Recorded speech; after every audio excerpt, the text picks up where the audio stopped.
구원의 시작 에베소서 1장 찾아보시겠습니다. 저는 잘 알지는 못하지만 에베소서 1장을 참 좋아해가지고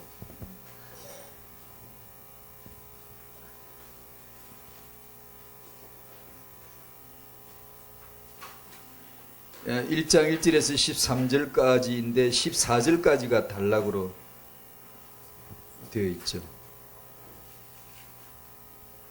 1절부터 14절까지 한번 읽어보실까요? 시작. 하나님의 뜻으로 말미암아 그리스도 예수의 사도된 바울은 에베소에 있는 성도들과 그리스도 예수 안에 있는 신실한 자들에게 편지하노니 하나님 우리 아버지와 주 예수 그리스도로부터 은혜와 평강이 너희에게 있을지어다.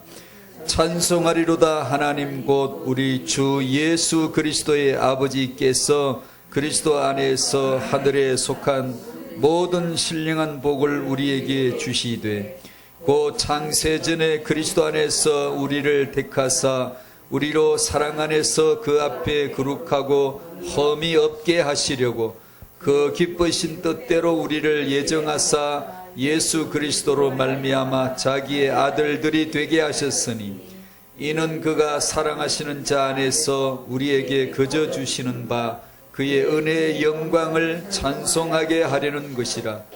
우리는 그리스도 안에서 그의 은혜의 풍성함을 따라 그의 피로 말미암아 속량 곧 죄의 사함을 받았느니라. 이는 그가 모든 지혜와 총명을 우리에게 넘치게 하사 그 뜻의 비밀을 우리에게 알리신 것이요 그의 기뻐하심을 따라 그리스도 안에서 때가 찬 경륜을 위하여 예정하신 것이니 하늘에 있는 것이나 땅에 있는 것이나 다 그리스도 안에서 통일되게 하려 하심이라. 모든 일을 그의 뜻의 결정대로 일하시는 이의 계획을 따라 우리가 예정을 입어 그 안에서 기업이 되었으니 이는 우리가 그리스도 안에서 전부터 바라던 그의 은혜의 영 되게 하려 하심이라. 그 안에서 너희도 진리의 말씀 곧 너희의 구원의 복음을 듣고 그 안에서 또한 믿어 약속의 성령으로 인치심을 받았으니 이는 우리 기업의 보증이 되사 그 얻으신 것을 속량하시고 그의 영광을 찬송하게 하려 하심이라. 아멘. 아멘. 이 구원의 계획은 언제 시작되었습니까? 이 구원받은 자의 기도는 오늘 그 다음 읽진 않았지만 16절부터 나오고 구원하신 그리스도는 무엇을 하고 계십니까? 이런 말씀이죠. 지금 에베소서 1장을 읽었는데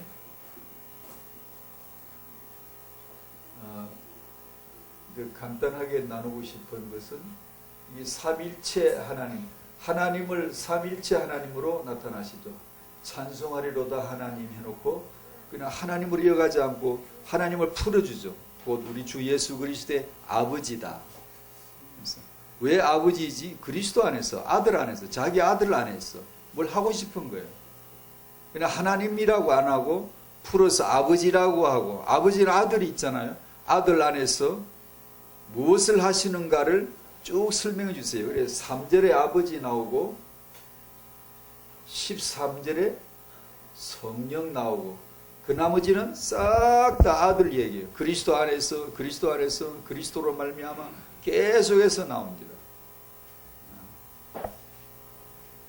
그리고 이 말씀에 은혜로 주신 그 목적은 세 가지, 6절과 12절과 14절의 찬송입니다. 그의 영광을 찬송하게 하려 하심이라. 그의 영광의 찬송이 되게 하려 하심이라. 그의 영광을 찬송하게 하려 하심이라. 세 번 목적격입니다. 이 삼일째 하나님이 마음에 의도하신 열매 하나를 따고 싶은, 얻고 싶은 거 하나가 이거 세 번 반복해서 나오고, 삼일째 하나님 나오고, 그리스도 안에서 손가락 하나만 깠다 해도 하나님은 그리스도로만 나타나기를 원해요.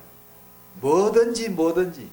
그래서 이 눈을 뜨기 시작하면은 만사가 다 그리스도밖에 없어요. 하나님은, 삼일체 하나님은 오직 그리스도 뿐인데, 피조물인 우리는 무엇을 봐야 되겠어요? 모든 것을 그리스도 안에서 보는 눈이 열려져야 되겠죠. 그리스도를 다른 말로 말해서 그래서 언약이라고 합니다. 언약. 모든 일을, 우리는 일을 어떻게 하죠? 교회는 누구를 일을 시키나요? 교회 일은 무엇을 하는 건가요? 하나님은 일을 어떻게 하시던가요? 하나님은 일을 무엇을 하시고 어떻게 하시던가요? 우리는 일을 어떻게 하나요? 어떤 일을 하나요? 모든 일을 그의 뜻의 결정대로 일하시는 이의 계획을 따라 했는데 11절에 모든 일은 하나님은 모든 일을 그의 뜻의 결정대로 일하십니다. 그것이 그리스도입니다. 그 뜻의 결정이 그리스도예요. 창세전에 그리스도 안에서 우리를 대하려 하셨던 하나님의 작정된 뜻을 택하시고 예정하시고 그것을 성경은 함축해서 함의를 시켜서 한마디로 딱 표현할 때 구약 신약 다 합쳐서 언약이다. 하나님의 말씀 전체를 다 합쳐서 둘둘둘둘 말아서 한 덩으로 딱 만들면 하나 말씀할 때 언약이다라고. 언약이 뭐죠? 전에 말씀드렸죠. 자르다는 단어에서 나왔어요. 하나님의 아들을 자기 아들을 잘라놓고 쪼개어놓고 피를 흘려놓고 맺어지게 한 언약이기 때문에 이 언약은 최종 언약입니다. 최종 확인이에요. 최종 증거예요. 더 이상 바랄 것도 바라면 이단이에요. 이거는 더 이상의 것을 바라면 안 됩니다. 그러니까 그리스도를 알아가야 돼요. 계속해서 알아가야 돼요. 풍성하게 알아가야 돼요. 어느 정도 삶에서 원수가 없어질 때까지, 성령의 열매가 그냥 보일 때까지, 내 육체의 현저한 일이 사라져버리고 분노나 염려나 두려움이 사라져버릴 때까지, 내 소욕이 아니라 성령의 소욕으로 사라질 때까지, 내가 일하는 게 아니라 그리스도가 일하시는 것을 볼 때까지, 나의 구원을 이렇게 표현하는 것도 좋지만 그것이 아니라 성경은 하나님의 구원을 설명하는 거예요. 내가 구원받은 얘기가 아니고 하나님이 구원하신 얘기예요. 그러니까 하나님이 창세전부터 주도하시고 먼저 나서시고 선제하시고 내세우신 하나님의 행하심을 알아가는 거예요. 그때까지 그리스도를 알아가야지. 이 그리스도를 어설프게 알면 내가 그리스도와 함께 십자가에 못 박힌 복음은 온데간데가 없어져 버려요. 나 구원받은 건 아는데, 내가 구원받은 건 알겠는데 내가 죽은 것은 모르는 거예요. 그러면 일하다가 싸워요. 선교하다가 선교지 놓고 서로 싸우고요. 이게 사역자들도 싸우게 되어지고요. 부부사이도 끊임없이 갈등이 없을 리가 없잖아요. 갈등이 있게 되어져 있는 건데 없으면 그게 이상한 종교지. 없는 척하고 있다 지옥 가버리는, 그게 이상한 거지. 있으면 있는 거예요. 근데 그리스도로 답을 내는 게 문제지, 문제가 있다 없다가 문제가 아니잖아요. 그죠? 그러니까 복음은 진정한 면에서 문제 해결하기보다는 문제를 해석해 주는 거거든요. 문제 보는 눈이 달라져 버리는 거예요. 그리스도로 말미암아 그리스도를 위하여로 바뀌어져 버리거든요.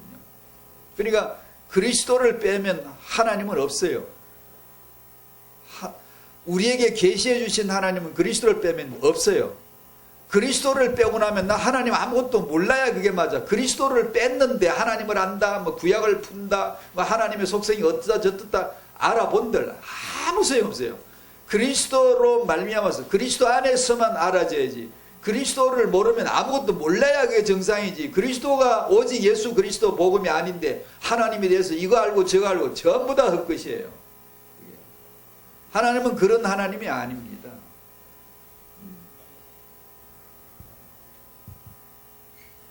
그리스도는 창세전에 간단하게 하면 그리스도는 창세전의 언약이고 거저 주시는 은혜이고, 이건 정말 깊은 겁니다.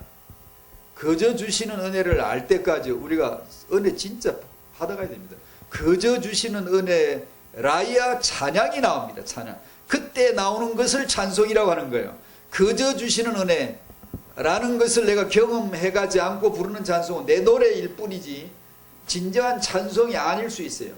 거저 주시는 은혜, 영광을 찬송하는, 내가 얼마나 죄인되고 얼마나 은혜가 아니면 그저 주시는, 베풀어 주시는 게 아니면은 일점도 희망이 없다는 것을 내가 발견해 가는 것이죠. 내가 오죽하면 나는 죽어야 되는 것인가. 죽이는 방법은 십자가, 죽이는 능력은 성령으로. 그렇지 않고는 신앙생활 자체가 희망이 없어요. 아무것도 안 돼요. 그래서 신앙생활이 성령을 따라 사는 것, 성령의 열매로 사는 것을 알아가기 전까지는 다분히 나 중심이고 육 중심이고 물질 중심이죠. 그래도 괜찮아요. 그건 우리는 과정이니까. 다만 그 상대에서 답보되어 있다든가 그러면 깨닫는 시간이 오는 게 아니라 곧 죽어버리니까 그게 문제죠. 인생은 안개처럼 금방 가버리거든요. 그래서 매주 예배가 있는 거예요. 매주 말씀이 있고 매주 그 은혜를 달게 받아요. 달게 안 받아지면은 병든 거예요. 달게 안 받아지면 틀림없이 보이는 것으로 나 중심으로 잡혀 있는 거예요. 보이지 않는 것을 무시하게 되어지고 그것은 헛된 꿈처럼 허우적대고 손에 잡히지 않으니까 그거는 내게 관심이 별로 없고요. 눈에 보이는 것만 관심이 많아질 수밖에 없고요.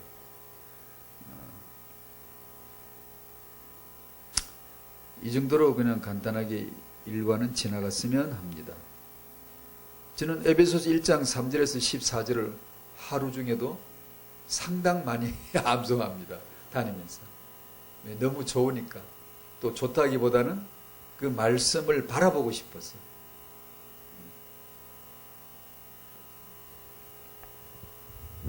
오늘 메시지 서론입니다. 늘 했던 건데 예수는 어떻게 보여져야 되냐면 그리스도로 보여져야 됩니다. 그리스도로 보여질 때까지 계속해서 바라봐야 됩니다.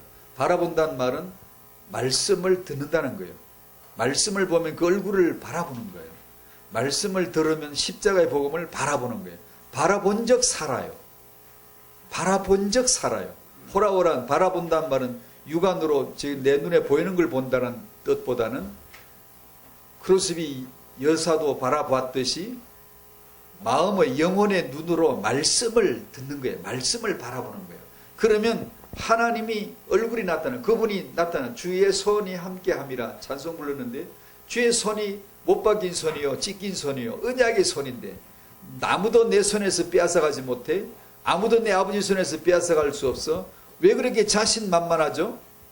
그게 언약입니다. 자기를 스스로 베어놓고 잘라놓고 깨트려놓고 못 박아놓고 맺어주신 언약은 이건 절대로 파약이 안 돼. 깨지 않아요. 깨어질 수가 없는 거예요. 그걸 주의 손의 권능이라고 합니다. 단지 하나님 힘이 세다? 아니요. 하나님이 힘이 언제 센 거죠? 죽으신 게 힘 센 거예요. 아시겠어요? 우리는 힘이 세다 그러면 살아가지고 근육이 물뚝뚝하고 막 이렇게 남을 이겨야 야 힘세다 강자다 챔피언이 되는데 하나님은 힘이 세다 강하시다 하는 이 말이 언제 쓰이냐면 죽을 때 쓰시는 거예요. 죽을 때. 죽으심으로써 언약이 맺어지는 거예요. 하나님은 능하신 분이고 하나님은 강하신 분이고 하나님은 영원하신 분이고 그의 언약이 아니면 그건 아무 소용없어요. 우리하고 관계가 없어요. 하나님 힘세면 뭐해? 난 지옥 가는데. 하나님의 힘세심이 언약으로 십자가의 죽으심으로 힘세신 능하신 그분은 나의 구주가 되신다고. 그 피 흘림으로 나와 언약이 맺어진다고. 그래서 하나님에 대한 지식은 그리스도 안에서만 주어져야 돼요. 그 이상은 필요도 없고 알아봤자 복잡하기만 하고 머리만 아파요. 예수는 그리스도로 보여져야 된다. 그리스도는 삼위일체 하나님의 핵심이다. 인간의 눈에는 그리스도가 안 보입니다. 예레미야로 보이고 엘리야로 보이고 선지자 중에 하나로 보이지 그리스도로 보여지지 않아요.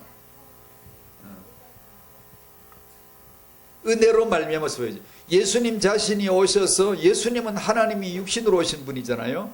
적어도 그분이 설교하시면 지나가던 돌도 알아들어야 될 거 아니에요.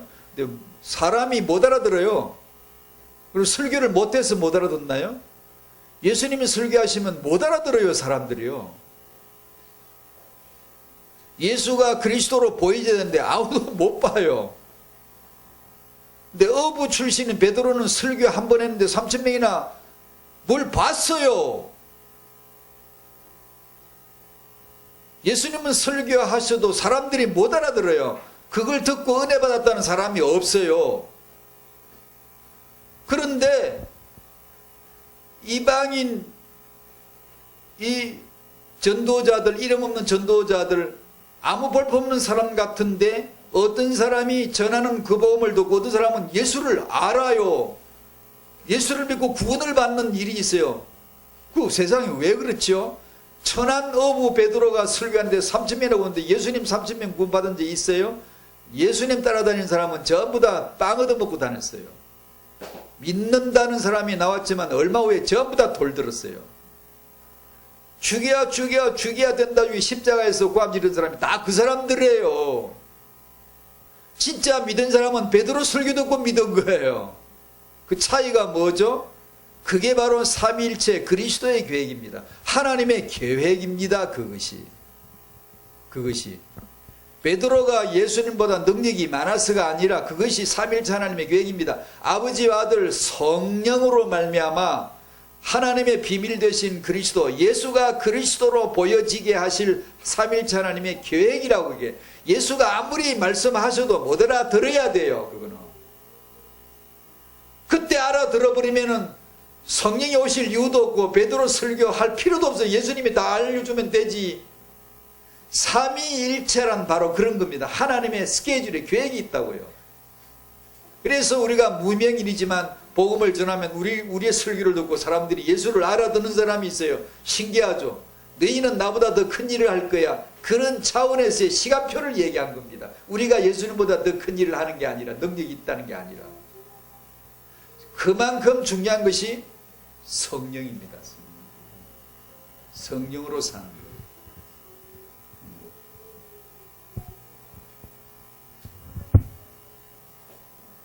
퇴행할 시간이니까 후대는 우리들에게 언약의 용으로 채택되어진 렘넌트로.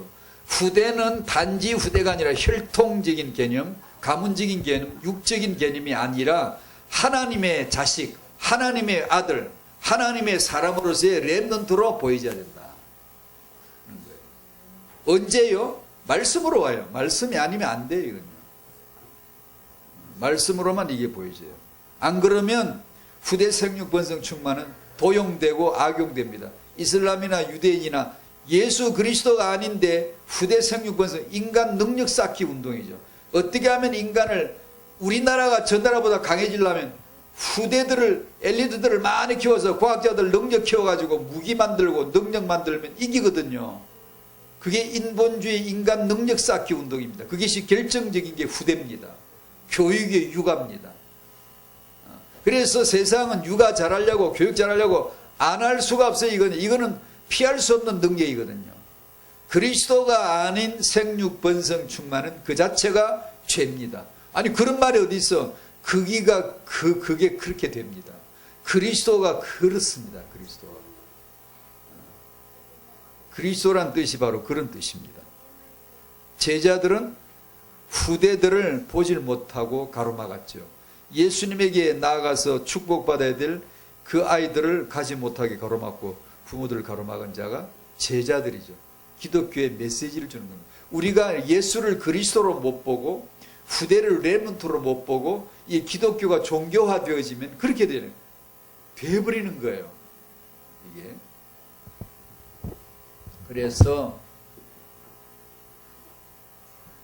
하나님의 후대 언약,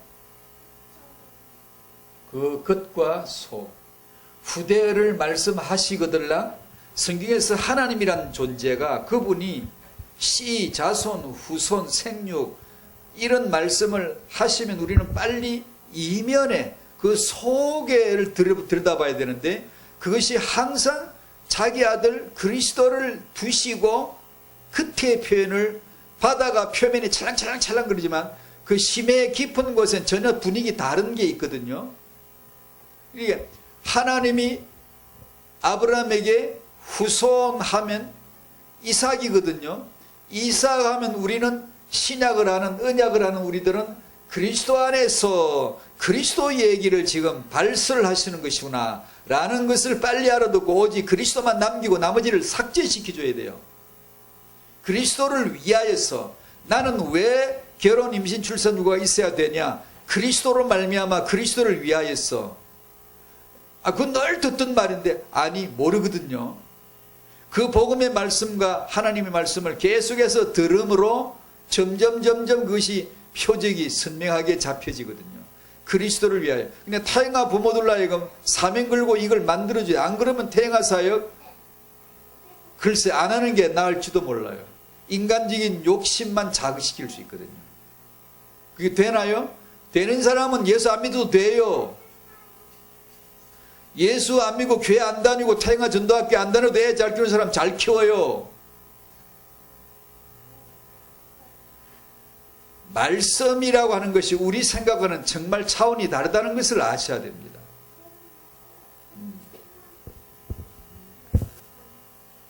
두 번째, 이 언약 안에서 결혼과 임신과 출산과 육아가 얼마나 소중한 축복인가 라는 것을 알고 이 기반을 까는 원론적인 하나님은 항상 시작을 발언을 하실 때 언약을 주심으로 말씀을 주심으로 시작을 하시더라.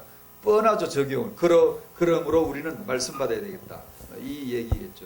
자, 창세기 3장 15절에 여자의 후손으로 우리는 예수를 봐야 됩니다. 여자의 후손, 여자의 씨, 여자의 자손, 여자의 아들, 이 말이 나오면 우리는 아버지가 그리스도 안에서 하실 일을 지금 말씀하시는 거구나로 딱 알아들려져야 돼요. 하나님이 아브라함에게 씨 약속을 하시면, 이삭 약속을 하시면 그것으로 말미암아 그리스도를 말씀하시려 하시는구나. 그러면 대뜸 이삭은 그리스도 모형 잘 몰라도 바로 그냥 거의 추측해도 가능해요. 하나님은 그리스도의 모형으로서 이삭을 얘기하거든요. 갈라디아 3장 16절 제가 읽어드릴게요. 하나님이 아브라함에게 약속하실 때 여럿을 가리켜 자손들이라 하지 아니하고 그 한 사람 자손이라고 하신 것은 그 한 사람은 곧 그리스도시다라고 바울이 창세기 15장 12장 창세기 아브라함에게 주신 말씀을 풀어서 신약에서 해석을 해주고 있습니다. 그게 신약이에요. 그러니까 신약 성경을 받은 사람은 대학원을 수료해버린 거예요. 바로 유대 안 가도 성막을 안 가도 성전 출입 한 번도 안 해도 상관없고요. 영적 대학원을 바로 수료장을 받아버리는 거예요. 그리고 나서 유치원 가도 율법을 보면 그런 거는 몰라도 되는 거고요. 그냥 금방금방 그냥 쉽게 넘어가 버리는 겁니다. 왜냐? 전부 다 유치원 교재니까, 그림자요 모형들이니까. 그게 신약의 그리스도로 말미암아 성령 받은 자의 상태거든요. 이게 어마어마한 겁니다. 이게 어마어마한 수준이거든요.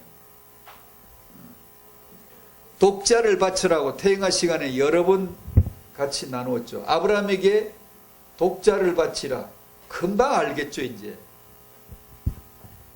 아버지가 자기 독생자 예수를 바칠 것을, 십자가에 내놓을 것을, 자기 경험을 아브라함에게 공유시키는 언약입니다. 자기 경험을 경험시키는 언약이에요. 우리가 사는 것은 전부 다 먼저 언약이 있었고 그 언약 경험을 해서 경험을 주시는 거예요. 그걸 저는 희노애락이라고 말하고 24시 안에는 25시로 말미암아 나타난 것들이 25시는 없어요. 안 보여요. 하늘의 것이에요. 그분의 손목시계는 안 보여요. 우리는 24시만 보이거든요. 24시를 만날 때마다 그리스도로 해석내려면 그 25시예요. 하늘로 사는 거죠. 안 그러면 땅으로 살면 육체의 소욕, 육체의 현재한 일들, 거기는 분리와 분쟁과 다툼과 시기와 투쟁과 경쟁심, 헛된 정욕을 위해 서로 투기하는 거, 이런 것들로만 있어요. 그 다툼과 갈등이 없을 리가 없어요. 거기는. 그래서 하나님이 아브라함에게 독자를 바치라고 하신 것은 하나님이 자기 얘기를 하시는 것이다. 아브라함이 창세기 22장 8절에서 그걸 깨달았습니다. 저도 그 성경을 읽다가 어느 날 다른 성경도 찾아보고, 저는 원어를 잘 몰라요. 모르지만 도움을 받죠. 잘 아는 자료를 통해 도움을 받고 이것저것 보면서 제게도 어느 날 이것이 마음이 열렸어요. 그날 아브라함은 놀라운 것을 깨달았어요. 놀라운 것을. 세례 요한이 세례를 주다가 자기 형인 줄 알았는데, 자기 가까운 친척의 사촌 형벌인 줄 알았는데, 그 예수가 메시아라는 사실을 아는 순간 얼마나 기겁하게 놀랐겠습니까? 그런 충격이 있어야 되는, 그것을 신약이라고 합니다. 여러분, 내가 예수를 이름으로만 알았는데 그분이 내 왕이요 내 메시아다. 예수 전능왕 오셔서 아버지 아들, 아버지가 전능왕, 아들이 전능왕, 성령이 전능왕이십니다. 성삼위일체께 찬송 불렀잖아요. 그걸 아는 순간 내 인생은 기겁을 하는 겁니다. 기절을 할 정도로 놀라는 거예요. 내가 알았던 예수, 시시한 예수, 높이 봐봤자 스커와 반절에 같은 종교 교주 중에 한 사람, 배운 게 그거밖에 없는데, 근데 그게 아니라 예수만이 메시아시요 그리스도시요 나의 구주가 되신다는 것을 아는 순간 얼마나 놀라게. 세례 요한이 그걸 알았다니까요. 계시로 성령이 임하시는 것을 보고, 아, 예수가 메시아였구나, 약속하신 그 그리스도구나, 그걸 알았던 거예요. 그런 충격이 아브라함에게 왔다는 거예요. 아브라함이 자기 아들을, 독자를 바치려고 하는 순간 하나님이 자기 독자 바치게 되어 있구나, 아버지가 아들 독생자를 십자가에 하나님 어린 양으로 내보내시게 계획되어져 있구나를 아브라함이 알은 거예요. 그 순간에. 그걸 계시라고 합니다. 계시의 말씀을. 그래 바울이 이 기도에, 안 읽었지만 기도에 뭐라 그래요? 계시의 마음을 주사 그리스도를 알게 하시고. 아멘. 여러분도 계시의 마음이 열려서 그리스도를 알게 되시기를 바랍니다. 그걸 열어줄 수 있는 사람, 그걸 열어가는 타영아 부모들만 되면 타영아 전도학교는 무시무시한 현장입니다. 이거. 타영아 엄마 아빠들 할 게 뭐 있겠어요? 그리스도로 그 계시의 마음을 주셔서 이 엄마 아빠가 계시의 마음이 와가지고 열려서 그리스도를 보는 눈만 열리게 해주면 세상에 이건 어떻게 대적이 있으며 누가 이기며 누가 막을 수가 있겠어요? 그런 걸 해줘야 우리의 태영아 전도학교지, 언약이 있는 말씀학교지. 안 그러면 저 불신자 인본주의자 책선해 놓은 거, 전문사 해놓은 거, 그거 기껏 흉내내고 베낀단 말이에요. 강단에서요, 피 발라진 강단에서 말이에요. 예수의 피 뿌려지는 강단에서 말이에요. 그 합당하고 합리적이고 들을 게 많은 그런 내용들로 채워버린다고요. 십자가의 복음은 못 알아듣거든요. 예수는 그리스도 아무도 못 알아듣거든요. 이거 영적 전투입니다. 아는 한 사람이 피 흘리게 싸워서 기도해야 되고, 이 교회에서 핵심 멤버들은 이 계시의 영을 주사 이 그리스도를 알게 해달라고 정말로 기도해야 되고요. 네, 기도 안 합니다. 이 비밀은요. 은혜 못 받습니다. 우리 귀에 들리는 건 은혜가 되는데 호응이 되지만 이건 호응이 안 돼요. 그래서 오순절 성령이 오시는 겁니다. 그래서 성령을 따라 행하라, 성령의 열매로 살아라, 이건요 우리 귀에 가장 익숙한 말씀이 되셔야 돼요. 신약의 성도들은요. 성령을 따라 행하지 않으면 살 길이 없어요. 크리스찬 비스무리하게 사는 거지 이게 아니란 말이에요. 예배당에서는 예배한 것 같지만 나가면 예배가 안 돼요. 예배는 성령으로 되는 겁니다. 성령으로. 신령과 영으로, 영과 진리로 예배할지니라. 성령이 아니면 안 돼야 맞습니다. 그래야 예배 가치가 있지. 성령으로 아닌데도 예배가 비슷하게 되어지고 예배한 걸로 알아버리면 이건 중대한 과오입니다. 이거는. 신약의 계시의 빛을 더 밝아져 60촉, 100촉, 200촉으로 밝아져 가야지. 점점 어두워져 가버려요. 세월이 지나면요, 보고 많은 사람 이 빛의 광도가 자꾸 없어져 가요. 예.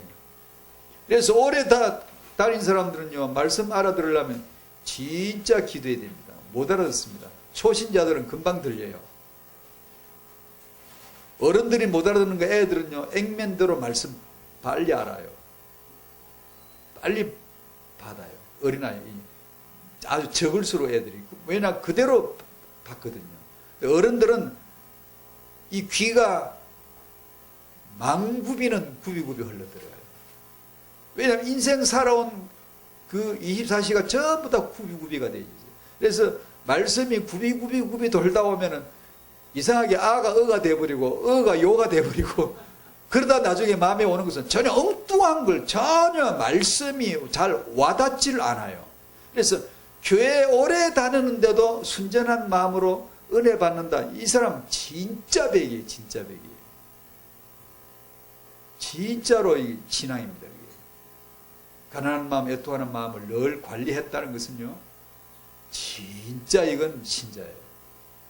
대부분 우리가 좀 가면 그냥 어레껏 답습화 되어져 버리고 그냥 고정화 되어져 버리고 그냥 굳어져 가거든요. 세례요한은 계시로서 예수를 알았고 아브라함도 계시로서 예수, 하나님이 어린 양이 되어 오셔서 직접 십자가에 못 박힐 것을 아브라함이 보는 순간 정말 믿음의 확신을 가지고 칼을 빼든 겁니다. 그걸 봤거든요. 그 계시의 말씀을 받았다고요. 아, 하나님이 어린 양으로 오시게 되어 있구나. 그렇다면 죽이라면 죽이지. 나하고는 아무 관계가 없는 거구나. 그 계시의 말씀이 왔다고요. 우리에게도 그 계시의 말씀이 임하기를 바랍니다. 이삭은 야곱을 낳았죠. 왜 낳았죠? 그리스도를 위하여. 그리스도를 위하여로 보여져야 돼요. 야곱은 그리스도를 위하여 12아들을 낳았죠. 왜 12아들이지? 간단해요. 그리스도를 위하여서예요. 에베소 1장 3절에서 14절까지 그리스도를 위하여서 계속 나와요. 그리스도 안에서만 성립이 되어져요. 안 그러고 다른 걸 풀기 시작하면 그럴 필요가 없어요. 여자들 얘기도 풀 것도 없고요. 뭐 다른 걸 풀 것도 없어요. 그냥 성경은 그리스도로 말미암아 그리스도를 위하여로서만 딱 풀어버리면 돼요. 요셉은 12지파를 만드는 역할을 하죠. 그리고 12지파 속에 하나님의 비밀 코드가, 다빈치 코드가 있다 그러는데 진짜 하나님의 비밀 코드는 유다입니다. 요셉이 아니에요.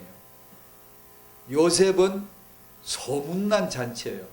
겉으로 보기에 대단한 것처럼 해놓고 비밀스럽게 유다와 다윗의 가문, 예수 그리스도 오실 가문을 딱 은닉시켜서 숨겨놓은 거예요. 그것이 언약입니다. 언약.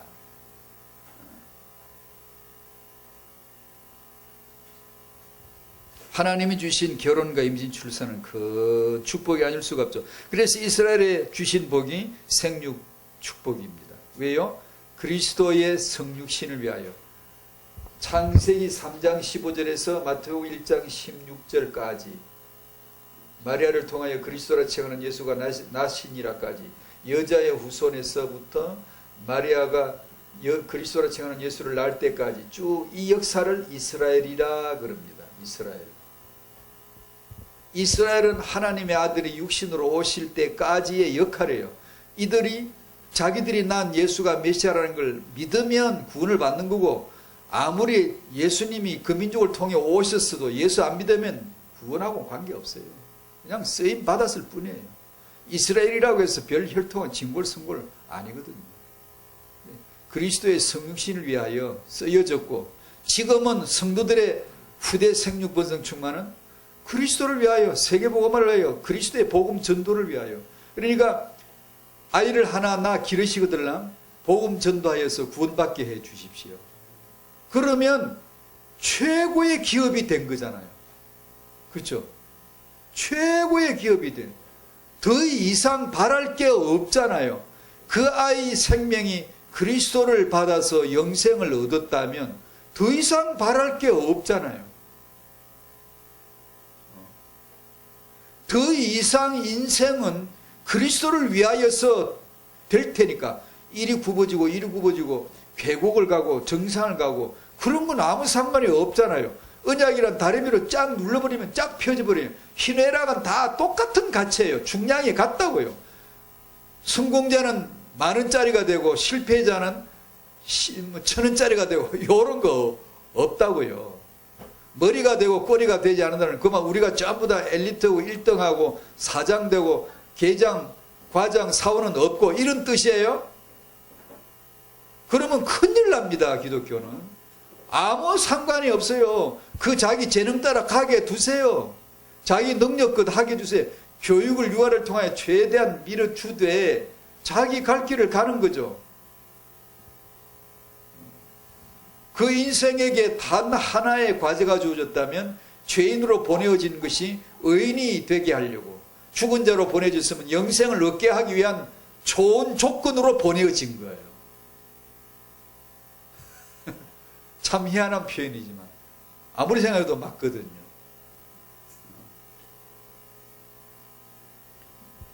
저런 요한이 같은 아이가 예수를 받는다면 저 아이는 세상에 태어난 최고의 복을 받은 거죠. 더 이상 바랄 게 뭐가 있겠어요. 그래서 청년은 양식과 물 질병 출애굽기 23장을 인용한 것인데 너희의 양식, 먹는 양식이죠. 물, 마실 물이죠. 이게 복을 내리신다. 너희 중에서 병을 제하리라. 무슨 병? 불임하지 못하는 거, 불임의 병, 낙태하는 병 이런 거. 이게 다 그리스도를 위하여서 주신 말씀이에요. 성도들은 그러면 낙태가 진짜 없냐? 임신 못하는 사람이 진짜 하나도 없어야 되냐? 꼭 그렇게 안 풀어도 돼요. 그렇게 풀면 안 돼요. 그러면 그런 사람들에게 이 언약의 말씀으로 축복하면 안 되는 거 아니? 하면 되죠. 임신 안 되는 분에게 그리스도의 이름으로 임신 되게 해달라고 기도하는 건 당연히 할 수 있죠. 해야 되죠. 하지만 이것이 곧 예수 믿는 사람들에게 있어서 예수 믿는 사람은 불임이 일체 하나도 없는 거고 낙태하는 일이 일체 없다. 이렇게 고정해서 해놓으면 안 되는 거죠. 청년들은 우리 태영아 청년들이 있죠. 청년들에게는 이것이 좋은 말씀으로 먹는 양식과 마실 물과 이 질병을 구별해서 치유받고 미리 준비할 수 있을 정도로 되면 참 좋아요. 왜냐하면 지금은 먹는 음식과 양식이 그 마실 물이 어느 시대보다도 더 오염되어 있으니까 이 청년에게 이 정도로 지나가고 그 다음에 오늘의 주제이지만 간단하게 합시다. 언약의 후대를 주심으로 하나님은 시작하신다. 주신다. 제게도 미흡한 종에게도 작은 말씀이지만 제게는 크죠. 그러나 작은 말씀이지만 주셨어요. 제게 개인에게 해당되는 얘기지만 나름대로 조금이지만 말씀을 주심으로 받았어요. 그래서 알았어요. 이 말씀이구나. 이게 하나님의 말씀이구나. 하나님이 살아계시구나. 하나님은 후대라는 것을 후대는 렘넌트로 이건 하나님의 용어예요. 우리 용어가 아니에요. 렘넌트는 남은 자, 남을 자. 이런 용어는 하나님의 용어지. 복음의 용어지. 복음 안에서 남은 자이지. 그리스도만이 그루특이고 그리스도만이 남은 자예요. 남을 자가 그리스도에는 없어요. 근데 그리스도 안에서 우리가 남은 자가 되는 건데 이것을 위해서 하나님은 반드시 우리에게 후대 언약을 주심으로 그 말씀을 주심으로 하나님의 시작을 보여주신다. 그러므로 아마 한나가 말씀 받았듯이 마노아의 아내가 삼손 어머니가 말씀 받았듯이 오늘 이 시대에도 누군가에게 말씀을 주셨을 것이다. 말씀을 주실 것이다. 그러므로 임신, 출산, 육아할 부모들에게 하나님의 말씀이 은혜가 되도록 주일날 말씀 받도록 해야 되고 세상 사람은 탐험 꾼다 그러는데 우리는 말씀을 잉태해야 되죠. 말씀을 받는다 는 거죠. 이 말씀을 하나님의 말씀으로 받음이니, 그런즉 이 말씀이 너희 믿는 자 가운데서, 옛날 번역은 믿는 자 속에서, 믿는 자 그 사람 속에서, 믿는 자 가운데 들어가서 뭘 하시죠? 데살로니가전서 2장 13절 역사하느니라. 역사하시던가요? 실제 합니다. 말씀이 내 안에서 역사를 해요. 일을 하세요. 작업을 하신다고요. 무슨 작업이죠? 아버지가 창세전 언약에서 2000년 갈보리에서 그리스도가 완성해서 성령이 이것을 내게 보증하고 인을 쳤어 라는 말씀의 확정을 주세요. 그러면 이것이 확정이 되면 나머지는 그냥 들으면 돼요. 태초에 하나님이 천지를 창조하셨느니라 하시니라. 그냥 들으면 그냥 바라봄이 돼버려요. 들으면, 말씀을 읽으면, 여러분이 진짜 은혜 받은 날 그런 날 없으세요? 마음에 은혜가 있을 때 성경 읽으면 바로 그냥 말씀 바라봄이 돼버려요. 은혜가 와버려. 바로 누가 설교를 안 해도 상관없어요. 말씀은 여기 있기 때문에 읽으면 바로 은혜가 와요. 바로 하나님이 말씀해줘요. 그게 은혜거든요. 근데 그 유지는 안 되더라고요. 그 유지하는 것은 이제 정말 기도의 삶, 성령께 복종하는 삶, 나를 내려놓고 나를 십자가에 메워놓고 성령으로 사는, 따라가는 삶이 뭔가를 행하지 않으면 안 되더라고요. 내 육체로 육체 소욕대로 살아버리면 말씀은 그냥 확 끊어져 안 들리더라고요. 사사기 13장 오늘 본문인데 그래서 제가 간단히 소개만 할게요. 사사기 13장 혹시 펴 놓으실래요? 안 읽으셔도 잘 아시는 내용인데, 이스라엘의 문제가 블레셋이 힘이 강해져 가지고 그 옆에 있다는 것 때문에 이스라엘이 압제를 당하는데, 무려 몇 년간? 40년간이나 블레셋에게 압제를 당해요. 참 무거운 짐이죠. 40년 동안 괴롭힘을 당해요. 어느 날 여호와께서 이 문제를 들고 어디를 가시죠? 장군에게 가는 게 아니에요. 경제 문제인데 이 경제를 회복할 경제학자를 찾아가는 게 아니에요. 참 엉뚱하시죠. 이분이 후대를 렘넌트로 보시는 하나님의 눈이라니까요. 우리 눈에는 이게 안 보인다니까요. 예수가 그리스도로 안 보이고 후대가 렘넌트로 안 보인다니까요. 성령의 눈에는 예수는 그리스도요, 후대는 렘넌트인데 우리 눈에 안 보인다고. 그 성령이 주시는 말씀을 받아야 돼요. 여호와께서 군사 대국의 프로젝트를 가진 게 아니고 경제 대국의 계획을 세우신 게 아니라, 위대한 영웅 호거를 찾아간 게 아니라, 만호의 아내, 아이를 낳지 못하는 불임된 여자 하나를 찾아가서 네가 잉태할 것이고 아들을 낳을 것이다라는 언약의 말씀을 던져주세요. 여기서부터 역사가 시작이 되는 거예요. 여기서 하나님이 후대 언약을 주심으로 시작이 되고, 받음으로 이 말씀이 들어옴으로 드디어 시작이 되는 거예요. 이스라엘 그 안에 이 말씀이 역사하기 시작하는 거예요. 이스라엘은 구원을 받게 되어져 있고, 이스라엘은 블레셋을 물리칠 수가 있을 거예요. 똑같은 일이 한나에게, 사무엘이 사는 날 동안에 전쟁이 있을 리가 없죠. 왜냐하면 하나님이 세우신 나실인인데, 그때도 마찬가지로 블레셋에게 늘 고난 당할 때에 하나님이 어디를 가셨어요? 역시 마찬가지예요. 경제가 아니에요. 군사가 아니라니까요. 똑똑한 위대한 장군이 아니라니까요. 아이 못 낳는 한나에게 찾아가서 아들 낳을 말씀의 언약을 주시잖아요. 그 아이가 자람으로 동시에, 똑같은 동시대 동시간대로 이스라엘의 문제는 없어지고, 원수는 꺾어지고, 군사 문제, 정치 문제, 경제 문제 다 해결되는 거예요. 그것을 우리 단체에서는 렘넌트로 규정한 거예요. 유 목사님께서 그걸 렘넌트로 보신 거예요. 그건 하나님의 단어입니다. 하나님의 단어. 우리 눈에는 렘넌트가 아니거든요. 기껏해봤자 좋은 대학 보내서 훌륭하게 키워서 가문의 영광, 성공자 만드는 이런 건 있지만, 하나님의 눈으로 보는 렘넌트는 아니라고요. 자, 이건 표현하고 마지막 결론. 우리는 타영아 부모님들이 주일날 강단 앞에 오셔서 말씀 은혜 받도록 해주셔야 되거든요. 근데 타영아 어떤 리더가 있으시면 토요일날 밤에 전부 다 이렇게 문자를 보낸다든가 이렇게 띄워서 토요일은 주일 전날입니다. 토요일이 아니고 토요일 밤, 토요일 밤이 아니고 주일 전야입니다. 주일 전.